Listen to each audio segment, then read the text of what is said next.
ashes I rise up.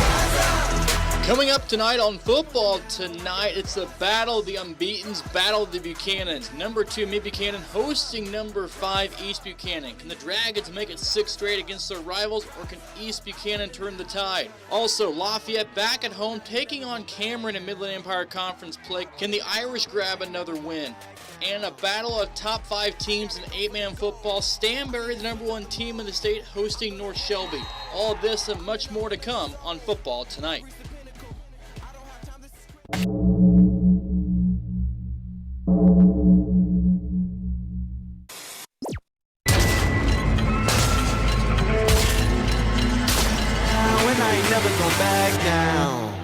I am no regular citizen. Nope. Do you understand what you're witnessing? You cannot tell what the difference is. I want it all and I'm winning it. I do not care about opinions. Time to make a few decisions so I can take a position. I'ma go get it, I'm punching and kicking. I keep on moving, they off of me. Just do it and stop at our talking G. I'm not expressing no modesty. I can't see nobody stopping me. If there's a problem, I gotta solve it. Straight to the top, I can't see myself falling. I gotta grab it, there's no time for stalling. Number 1 son, don't have other options. I want it now, and I ain't never gonna back down. Said I'm fired up.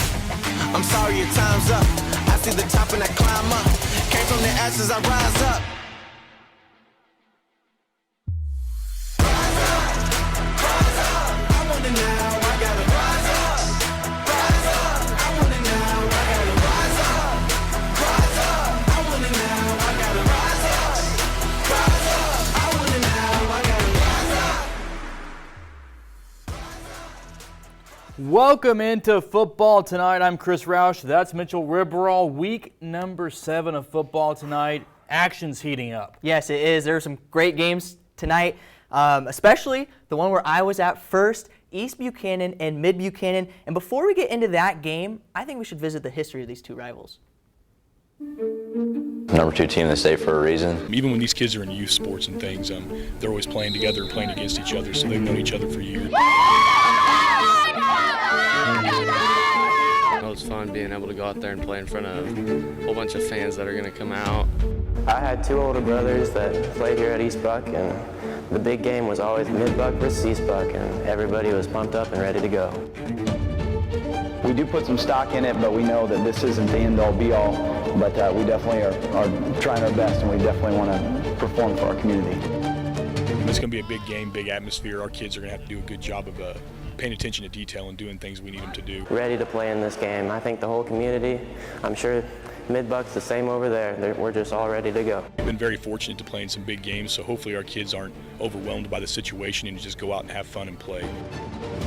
The best small school conference in the state, and it's full of good coaches who are very prepared, and their kids are always prepared, so it's very tough. You watch it all growing up, all the big time stuff. This is it. And it is it, the number 2 Mid Buchanan Dragons hosting the number 5 East Buchanan Bulldogs.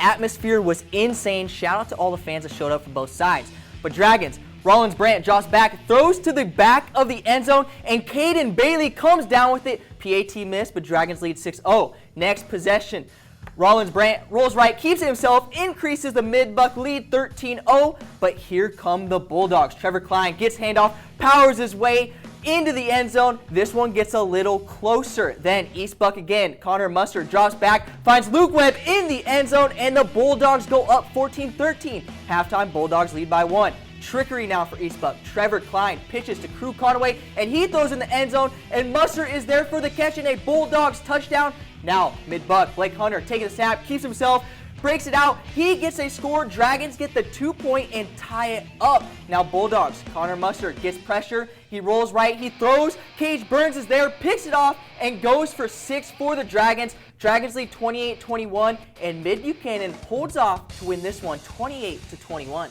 And joining us now here on Football Tonight is the head coach, the number 2 ranked Mid Buchanan Dragons, 7-0 now, head coach Aaron Fritz joining us. And Coach, tremendous game tonight. Just overall, your first thoughts from this one. Well, I can't put into words what happened tonight, man. We played so hard. We played fast. Our kids never gave up. You know, we were down at halftime, and when you lose Rollins like that, it's just tough. And and our kids kept battling. We made some adjustments. They were very coachable, and they just played so hard all night. So you talk about a total team effort. Our kids gave that tonight, and I'm very proud of them. Yeah, and like you said, you guys were down at half, which rarely happens. What was the message, especially to the defense, to stay in there, to get pressure on the quarterback, and just to get the game back in your guys' hands? I mean, our defense played phenomenal. They played hard. Those guys on the D-line did a great job tonight, much better this week. We challenged those guys this week in practice to be better, and they definitely did that. And we were getting pressure on the quarterback. We were able to turn him over a few times. And we did a pretty good job against Trevor Klein tonight, too. I mean, he broke a ton of tackles, and he's going to do that to everybody. But we did a pretty good job on him overall. So our defense was phenomenal. We gave up 21 points, but that's a great game against that team. So I'm very proud of our kids and so happy that we found a way to win. You talk about that, losing Rollins. I mean, obviously he's a big part of the offense, big part of this team. To have the guys rally back there in the second half, find ways to score on offense, Blake Hunter there, the defense getting interceptions, turnovers. What does it say about this group that they're able to rally around that even when you lose one of the best guys on the field? Well, I think the biggest thing for us is we just wanted to get to halftime when he got hurt. Like, it's just hard to make that adjustment on the fly. So we found a way to get to halftime and only be down 1. We go in the locker room, we talk as coaches, try to do the best we can. We tell the kids we love them. They tell each other they love each other, and we just keep battling. And we go back out, we make some plays, we get some stops, and we try to start figuring things out. And once we got rolling, we did a really good job on offense to put a touchdown on the board. And then obviously the guys rallied around. Cage got the big pick 6, and we found a way to get it done at the end. You talk about making adjustments. We can now see your cutoff shirt completely this week. That's startling, if that's maybe the right word for that. Is the rest of the coaching staff following suit at this point? Well, listen, Coach Kern's sitting over here, and we asked him to be on TV with me tonight, but he wouldn't do it. But we just want big traps like Coach Kern and big biceps. We're all working toward that, and that's our goal as a coaching staff. Every day's arm day. Mid-Buchanan head football coach Aaron Fritz, 7-0 Dragons, number 2 in Class 1. Thanks for coming on. Thanks for having me, fellas. Going on to other KCI scores, Plattsburgh falls to Hamilton this one. Hornets getting a 57-14 win. West Platte beating North Platte in the rivalry game 54-14. And another score in the KCI. Lathrop wins 8-0 against Lawson in this defensive matchup. Back to the city we come. Central back home hosting Lee Summit. It's also homecoming for Central, but Lee Summit up 27-0 in the second quarter, under 3 minutes to play in the half. Lee Summit moving the football with big plays down the field. And then after this one, just a few moments later, Lee Summit able to strike again, making it 35-0 with a 2-point conversion. It's 35-0 at the break in this one. Tough go for Central tonight, falling 56-14. Central now 1-6 on the season. And Central with 2 more regular season games until district start in Week 10. And don't go anywhere, because when we come back, we have some more high school football coming your way, including the Lafayette Irish looking for their 6th win of the season tonight at home against Cameron Dragons. And Bishop of Blonde Golden Eagles also looking for their 6th win of the season, so don't go anywhere. Football tonight. We'll be right back.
Welcome back to Football Tonight right here on KQ2. Let's keep things moving. Back here in town with the Lafayette Fighting Irish trying to go to 6-1 on the year.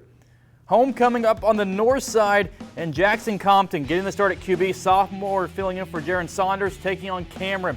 Early first, Compton rolling out to his left, throwing toward the sideline. Great throw, great catch from Kingston Oliver, able to get the feet in. Few plays later, Caden Lippold puts it in for 6. Lafayette jumps out quickly on the Dragons. First drive for Cameron now. They're trying to get something rolling against this Lafayette defense.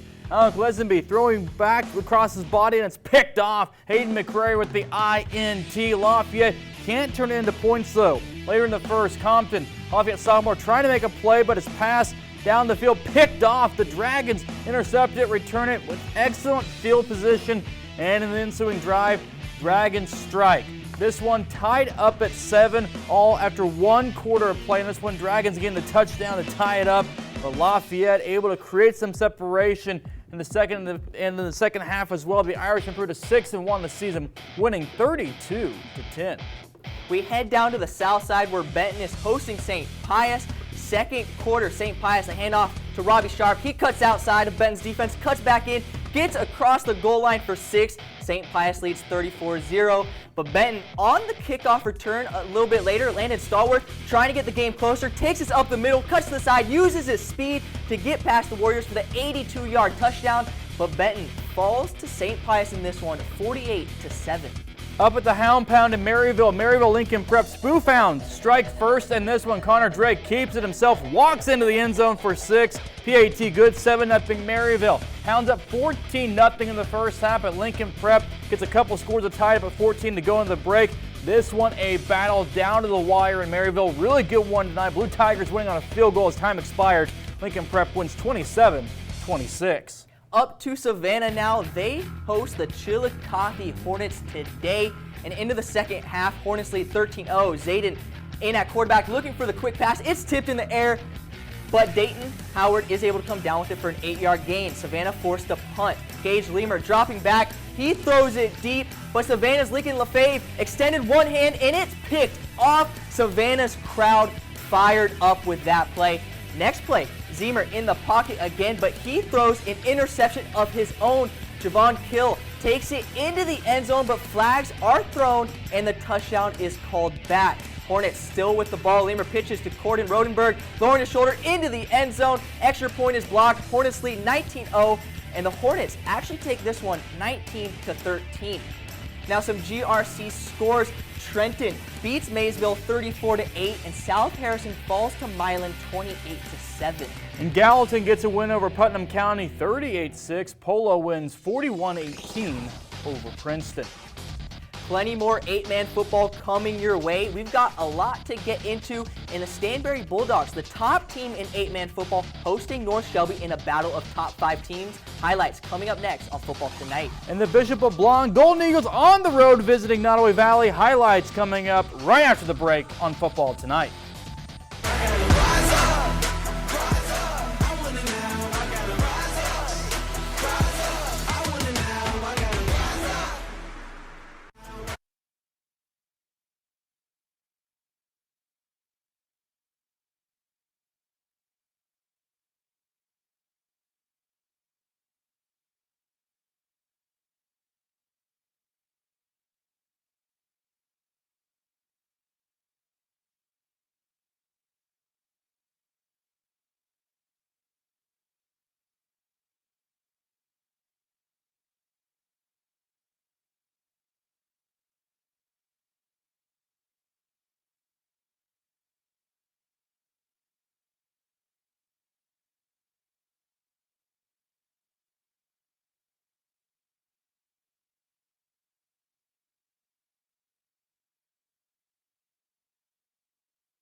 Welcome back into football tonight right here on KQ2. Bishop LeBlond Golden Eagles sitting at 5-1, entering the night after their best start since moving to 8-man football. And the Golden Eagles trying to make it another statement tonight, but having to go on the road to do so.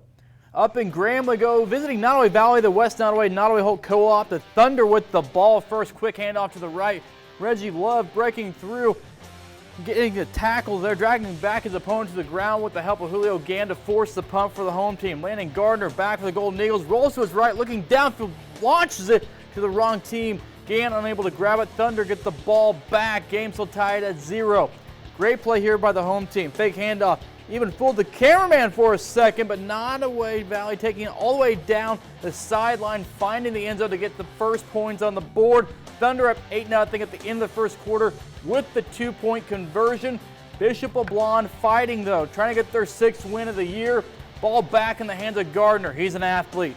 Can't find a man, so he takes it himself. Almost gets tackled, but stays upright. Jukes around a few defenders, tiptoes into the end zone for a 25-yard touchdown. Game tied at 8, but the Golden Eagles pulling away in this one, getting their 6th win to go to 6-1 on the season. St. Joe Christian on the road tonight. Lions down in Kansas take on St. Mary's, falling 49-16. Now over Platte Valley, set up to defend their home turf against the DeKalb Tigers. Platte Valley starts strong with a short kick return for 6, but the Tigers line up to receive their kick, and Platte Valley's Trevor Weir sends it into the end zone for a touchback, setting the Tigers up on their 15. But Platte Valley defensive line shuts down the Tigers play after play. 3rd down, Trevor Weir breaks through for a big sack right there for Platte Valley. Tigers punting now, and Tobin, he receives it, and he takes the ball all the way to the end zone with the help of a few blockers to get him past the pylon, and Platte Valley would go on to win 66-18. Other 275 scores, South Holt visiting Mound City tonight. South Holt wins this one 24-20, and Southwest Livingston falling to Rockport 68-14. Still ahead on football tonight, we're going across the river over into Kansas. We'll check in with the Troy Trojans on homecoming. Can Troy finish off the night with a win? And the Stanberry Bulldogs, top team in 8-man football, hosting North Shelby in a battle of top 5 teams. Highlights coming up next on Football Tonight.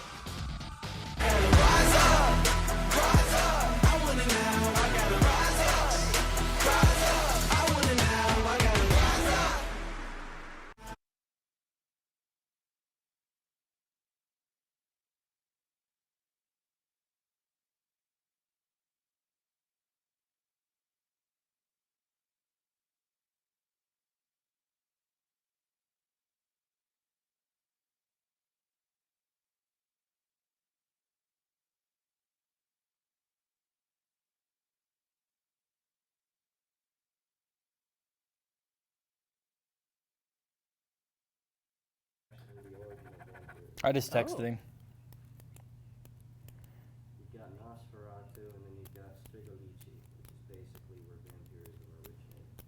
Okay, what color? Strigolici looked more like a demon, considering that it was usually somebody who died and fell away, was buried, came back, and you know the He read it. alien mouth thing? Yeah. Yeah, one of those. That's Strigoi, or Strigolici.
Welcome back to Football Tonight. We continue our trek through the land of 8-man football, a land that you trekked through not so long ago. Yes, I will say it as many times as we need. I love 8-man football, and it gets me so excited every Friday.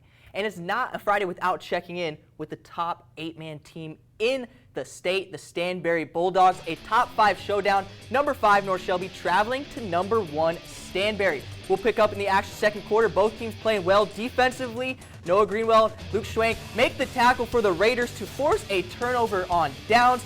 But later in the quarter, it's Stanberry facing a 4th and 10 in their own territory. Tucker Schieber fakes the punt, picks up a couple of blocks. He gets just enough to keep the Bulldogs drive alive. Facing a 4th and short later in the drive, quarterback Austin Schwabach keeps it himself to pick up the first. And then on the next play, Schwabach drops back and finds, guess who? His brother Tyler in the end zone. However, North Shelby's defense limited Stanberry to just 6 more points in the game, and the Raiders narrowly took this one 14-13. The Wildcats hosting the Rams. King City looking for their second win in a row. Wildcats facing a 4th down late in the second quarter. Quarterback keeper Zeke Fisher takes it to the right, runs it just past the marker to pick up the first.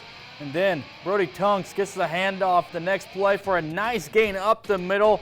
Guess what? It's Tunks again a few plays later, taking it off to the right to get the Wildcats down near the 20-yard line. King City just kind of chipping away here in the second quarter, already with a pretty good lead. A few plays later, Fisher drops back, scrambling, looking left, finds his man, Ron Pullman, wide open for the easy score. This one, all King City, winning 72-0. Up in Grant City tonight as well, Worth County getting a 92-6 win, number 2 team in the state, taking care of business. Next game takes us up to Rosendale. North Andrew hosting Albany in a GRC matchup. Cardinals marching down the field. Braxton Linville hands the ball off to Hayden Ecker. Met at the line, but gets through and extends for the touchdown 2-point conversion. Good. Cards up 8-0. Now it's Albany's turn. Warriors moving downfield. Kemper, Klein, and Shaga dumps it to Quincy Stamper. He gets 10 yards before getting knocked out of bounds. 2 plays later, same formation. Kemper keeps it, this time straight up the middle, untouched, into the end zone. Warriors trail 8-6. Cardinals looking to answer before the end of the quarter, though. Linville under center, drops back, and he fires it deep. Dawson Etchner extends, makes the grab, and into the end zone he goes. NA extending their lead 16-6, and Cardinals take this one 66-40. And joining us now here on Football Tonight from the friendly confines of his car with his seatbelt and everything. He's not moving, he's parked, we promise. Devin Albertson, our 8-man football analyst. Thanks for coming on again this week, and what a night of 8-man football. A lot of action. What'd you see, I guess, tonight, just from overall? The biggest takeaway is number 1 team in state, Stanberry, going down to North Shelby 14-13. That's a huge win for North Shelby and kind of proving that teams outside the GRC and outside District number 4 could really compete going forward. Staying in District 4, there was 2 other big games for district seeding, with South Holt beating Mound City 24-20, and then Rockport, and then North Andrew beating Albany 66-40. A couple teams